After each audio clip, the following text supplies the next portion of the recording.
Hello students, मैं रूपाली हसनाले। मैंने last video में तृतीय पाठ के अभ्यास कार्य में प्रश्न नंबर 1 से प्रश्न नंबर 3 तक समझाया था। तो आइए अब हम बचा हुआ अभ्यास कार्य पूर्ण करते हैं।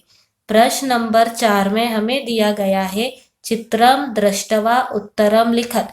इसका मतलब होता है चित्र को देखकर उत्तर लिखो। यहाँ आपको चित्र दिए गए हैं, इन चित्रों को देखकर आपको यहाँ पर उत्तर लिखना है। यथा, यथा में दिया गया है किम पतति। इसका मतलब होता है क्या गिरता है। इस पेड़ से क्या गिर रहा है? ये आम है। इस पेड़ से आम गिर रहा है, तो हम यहाँ पर क्या लिखेंगे? आम्रफलम पतति। आम्रफलम पतति मतलब कि आम का फल गिरता है। नेक्स्ट दिया है मयूरव किम कुरुतः। मोर क्या करते हैं, यानी कि यहाँ पर दो मोर दिए गए हैं। ये दो मोर क्या कर रहे हैं? ये दो मोर नाच रहे हैं। तो हम क्या लिखेंगे? मयूरो नृत्यतः। मयूरो नृत्यतः। इसका मतलब होता है दो मोर नाच रहे हैं। हमें क्वेश्चन दिया गया था कि मयूरो किम कुरुतः, मतलब कि मयूर यानी मोर क्या कर रहे हैं। दो मोर क्या कर रहे हैं? तो दो मोर नाच रहे हैं। नेक्स्ट दिया है एते के स्तः, मतलब कि ये दो क्या है। एते के स्तः, ये दो क्या है। ये आपको क्या दिख रहे हैं? ये खिलौने हैं। तो हम यहाँ पर क्या लिखेंगे? एते क्रीडनके क्रीडनके स्तः। इसका मतलब होता है ये दो खिलौने हैं। नेक्स्ट बालिकाः किम कुर्वन्ति। इसका मतलब होता है बालिका क्या कर रही है। देखो इस चित्र में क्या करती हुई दिख रही है बालिका? इस चित्र में बालिका पुस्तक पढ़ रही है। तो हम यहाँ पर क्या लिखेंगे? बालिका पुस्तकानि पठन्ति। बालिकाः पुस्तकानि पठन्ति। बालिकाः पुस्तकानि पठन्ति। नेक्स्ट कानि विकसन्ति। इसका मतलब होता है क्या खिल रहा है, क्या विकसित हो रहा है। क्या दिख रहा है ये आपको? ये किसका चित्र है? ये फूल का चित्र है। तो हम यहाँ पर क्या लिखेंगे? पुष्पाणि विकसन्ति।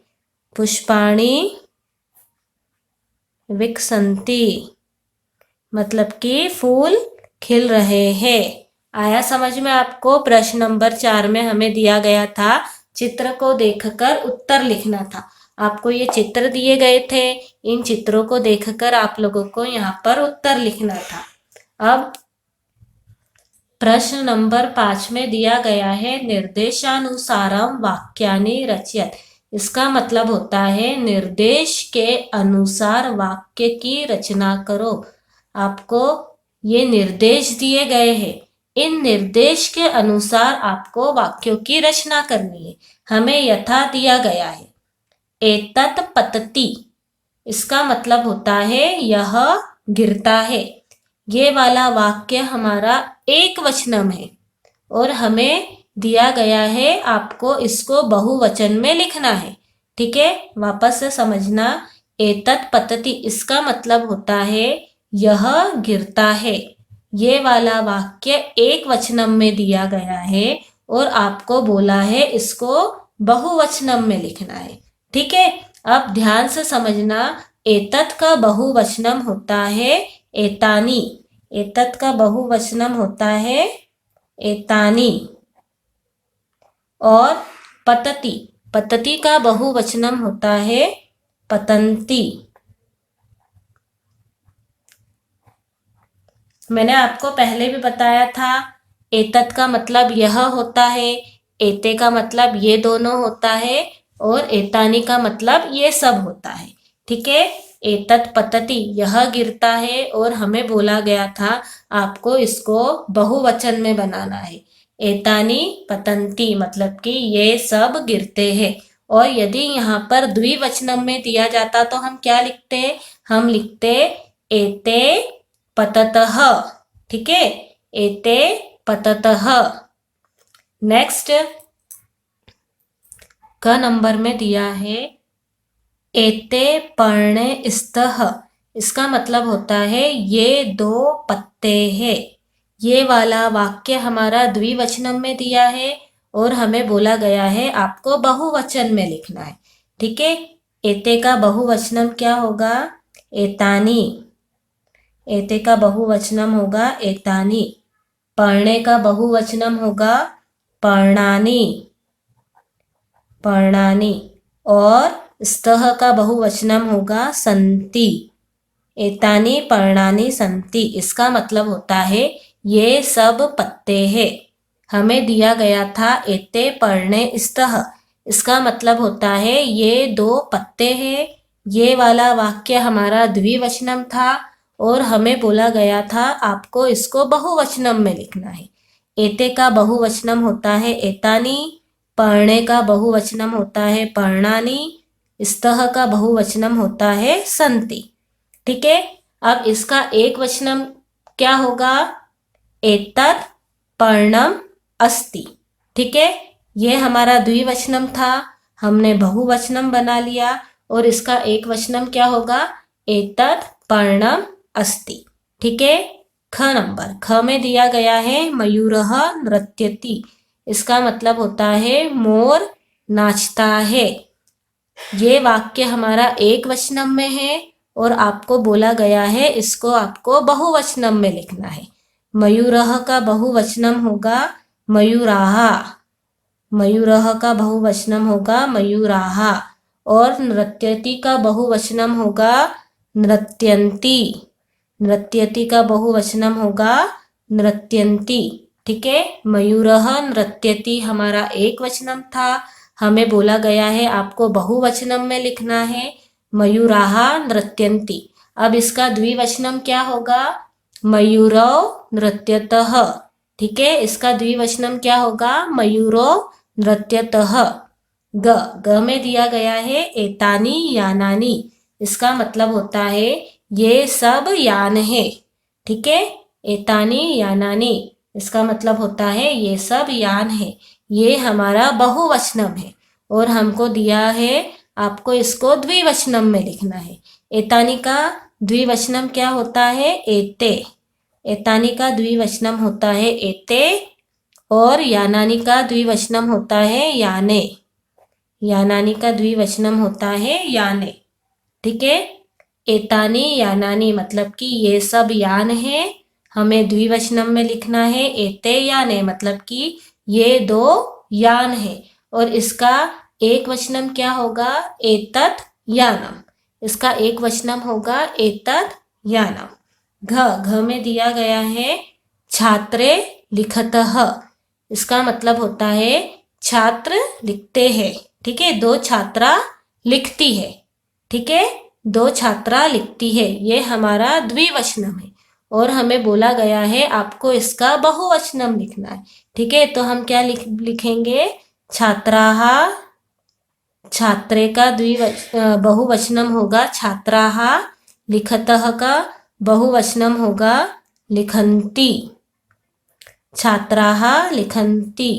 ठीक है, छात्रे लिखतः ये हमें द्विवचनम में दिया गया था और हमें बोला है आपको इसको बहुवचनम में लिखना है। छात्राः लिखन्ति इसका मतलब होता है छात्रा लिखती है, बहुत सारी छात्राएं लिखती है। अब इसका एक वचनम क्या होगा? छात्रा लिखती। ठीक है, इसका एक वचनम क्या होगा? छात्रा लिखती। नेक्स्ट दिया है नारिकेलम पतति। इसका मतलब होता है नारियल गिरता है। ठीक है, नारिकेलम पतति मतलब नारियल गिरता है।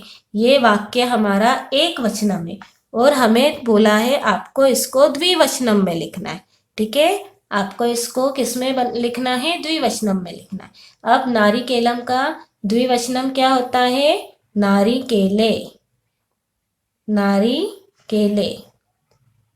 नारिकेलम का द्विवचनम होता है नारिकेले, और पतति का द्विवचनम होता है पततः। पतिति का द्विवचनम होता है पततः। नारिकेले पततः मतलब कि 2 नारियल गिरते हैं।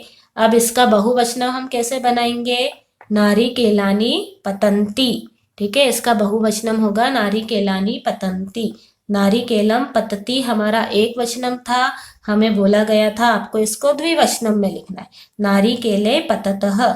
आपको प्रश्न नंबर 5 समझ में आया? हमें दिया गया था निर्देश के अनुसार वाक्यों की रचना करो, मतलब कि निर्देश के अनुसार आपको वाक्य बनाना था। ये आपको निर्देश दिए गए थे।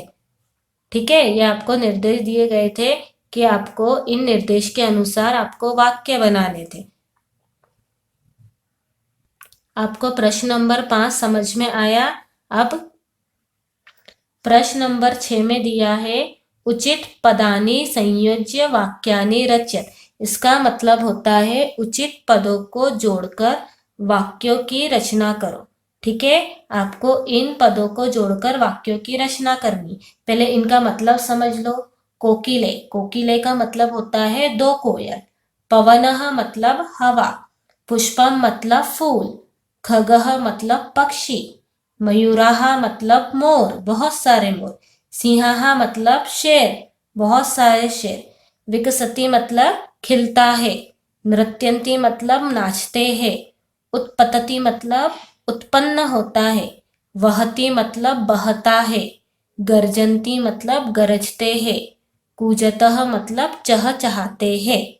अब कोकिले, कोकिले का क्या आएगा? इसमें से 2 कोयल क्या करती है? इसमें से 2 कोयल चहचहाती है, तो ये हमारा फर्स्ट नंबर आ गया। कोकिले कूजतः मतलब कि कोयल चहचहाती है। नेक्स्ट पवनः, पवनः, पवनः इनमें से क्या होता है? पवन का हवा क्या करती है? हवा बहती है। ठीक है, पवनः वहति मतलब कि हवा बहती है। नेक्स्ट पुष्पम, पुष्पम क्या है? फूल क्या करता है? फूल खिलता है। ठीक है, पुष्पम विकसति यानी कि फूल खिलता है। नेक्स्ट खगः, खगः, खगः क्या करते हैं? इसमें से उत्पतति मतलब कि पक्षी उत्पन्न होते हैं, यानी पक्षी उत्पन्न होता है। ठीक है, नेक्स्ट है मयूराः, मयूराः नृत्यन्ति मतलब कि मोर नाचते हैं। मयूराः नृत्यन्ति मतलब मोर नाचते हैं। नेक्स्ट सिंहाः गर्जन्ति, शेर गरजते हैं। आपको प्रश्न नंबर 6 में दिया था उचित पदों को जोड़कर वाक्यों की रचना करो। कोकिले कूजतः, पवनः वहति, पुष्पम विकसति, खगः उत्पतति, मयूराः नृत्यन्ति, सिंहाः गर्जन्ति। आया आपको प्रश्न नंबर 6 समझ में? तो स्टूडेंट्स, इस प्रकार हमारा तृतीय पाठ समाप्त होता है। Thank you.